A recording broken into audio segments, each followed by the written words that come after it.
Welcome to The Top Shelf, my Criterion DVD review series. This is episode 55. We're coming up on the end of my collection. I'm glad you've joined me this far. I hope you've been enjoying the information. I've been purposely selecting the films of these last few, mainly because I really enjoy all the films that we're left with after randomly picking them. Today we're looking at the granddaddy of all Kurosawa films, Seven Samurai. And I'm giving you pause so that you can hear the theme music in your head. Every time I say or think the word Seven Samurai, that indelible theme just pops into my head every time. I would put it up here, but I don't want to get a content strike. My name is Ernest Whiteman III. I'm a Northern Arapaho filmmaker, artist, writer, and media educator. I talked a little bit about why I got into media education for a while. What I do right now is I'm using my film skills to sort of teach high school and grade school students and even parent groups how to make films, because if all these different generations know how to produce media, they will know how to read media. So media literacy is a key component to the things I try to teach, not only as a filmmaker but also as a writer and artist as well. So let me mop the brow because it's warm in here.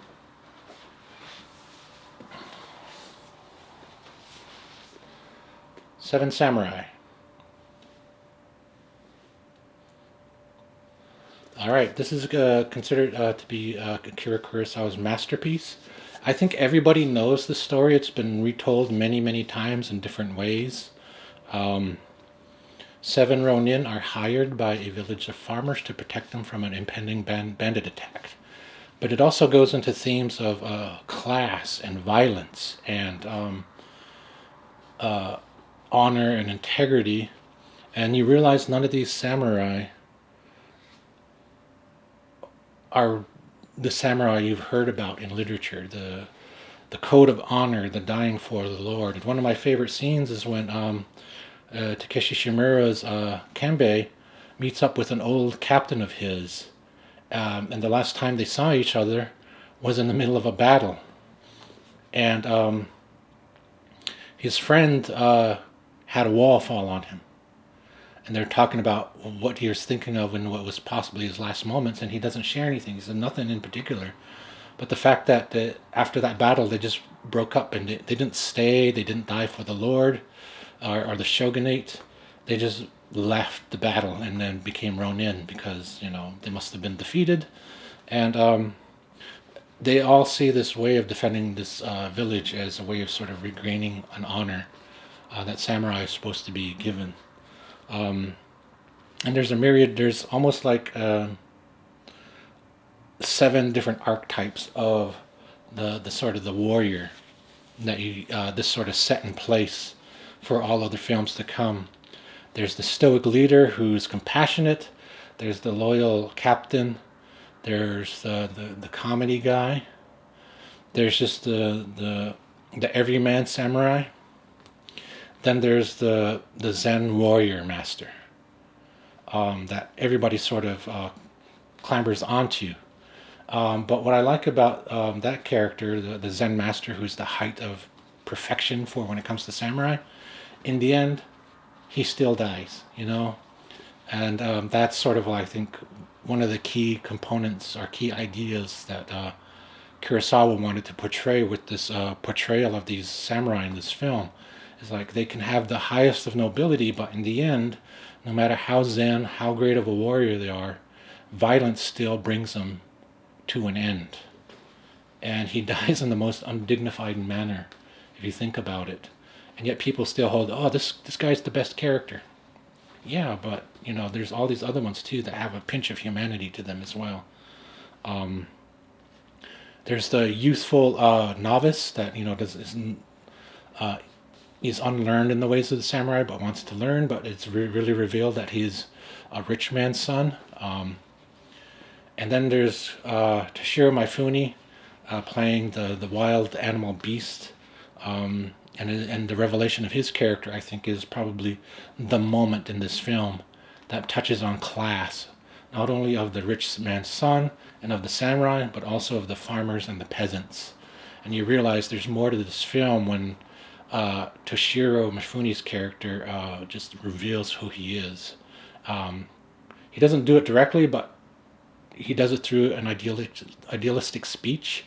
And then it's because of his perspective that the rest of them come to the conclusion, oh, this is who you are. And yet he's the one that took up the mantle of a samurai and gave his life in the end for the farmers. And if you don't know how this ends, and if you haven't seen it, sorry for the spoilers, but this can withstand spoilage. It's that good a film. Now, when Kurosawa was writing this with his partner, they first wanted to do like a day in the life of a samurai, which is mainly bookkeeping and record keeping for the Daimyo, or the shogunate. And the story they came up with is that he's going through this really boring day, and in his accounting he makes a tiny error, and at the end of the day he's forced to commit seppuku, or harikari, ritualistic suicide, because of that one tiny mistake.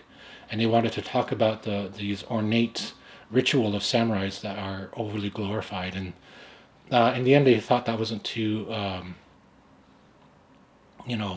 action heavy.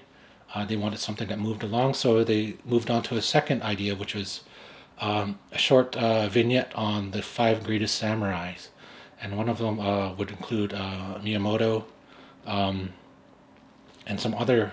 And they realized this was just 5 endings to 5 different movies.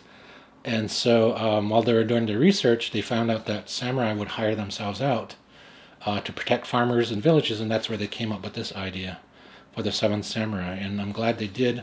And Takeshi Shimura in this is fantastic.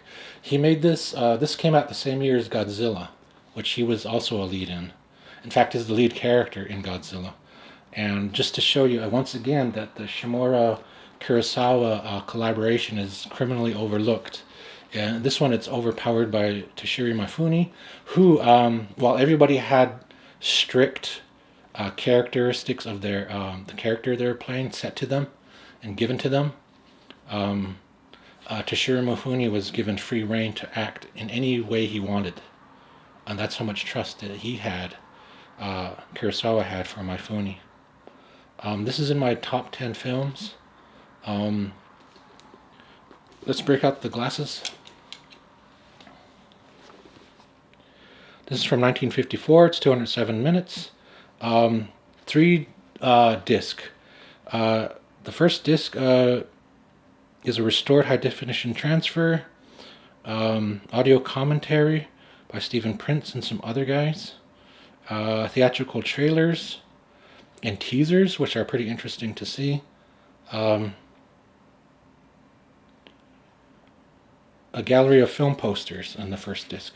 On the second disc, it's all new restored high digital restoration of the soundtrack, or it talks about restoring the soundtrack, I believe. A 50-minute documentary on the making of 7 Samurai, created as part of the Toho Masterworks, Akira Kurosawa's Wonderful to Create. And that is the thing to get this for, if not the film, just to see where all this came from. Part 3 is My Life in Cinema. It's a 2-hour video conversation between Akira Kurosawa and Nagisa Oshima from 1993. 7 Samurai, Origins and Influences, a new documentary looking at the samurai traditions and films that impacted this film. So again, this is just chock full of feature-length documentaries and pieces about the making of the film, and I would absolutely recommend this. And let's hear that tune in our head one more time.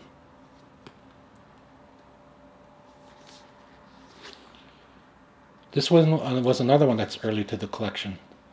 Spine number 2.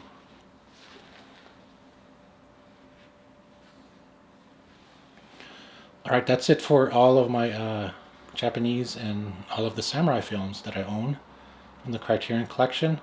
Next time we will be talking about Wim Wenders' Wings of Desire. Thank you for watching, and I'll catch you next time.